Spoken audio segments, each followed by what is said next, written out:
My associate came in the office. He said, would you mind if I came in and vented about something, relieve my mind on something a little bit? I said, sure, come in. It's what happens when you have an associate in the office. You can share information and vent if you'd like. And I said, what's the problem? And he says, well, I just walked out of a consultation with a patient who had obvious TMD symptoms, had all or most of the symptoms, had very positive X-ray, which is a simple Panorex, which showed significant degeneration or damage to the temporomandibular joint, and a positive physical examination.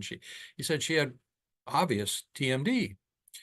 He says that wasn't the problem. The problem was the history she shared with me of her previous experience within the medical community, within the medical profession, trying to come up with a solution for her problem. I said, well, what exactly was that? He said, what she said was that she had started out with her PCP complaining of earache, ended up with an ENT doctor who did a very expensive, very extensive examination for ear pain, including an MRI, which showed the MRI was negative for any kind of problem. His physical examination was negative. He couldn't find any reason why she was having ear pain.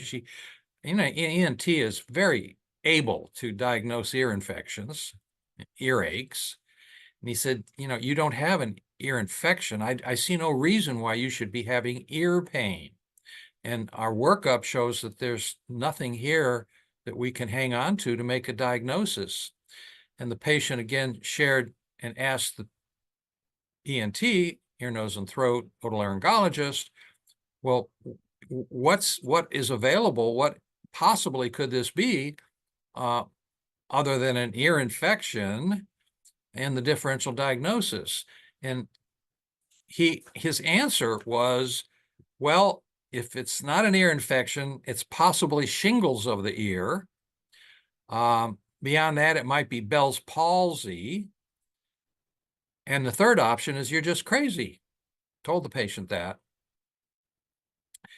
And the patient was relatively medically aware, according to what my associate told me, and said, none of those make sense. And it's true. None of those diseases, shingles, Bell's palsy, have anything to do with facial pain, ear pain, nothing.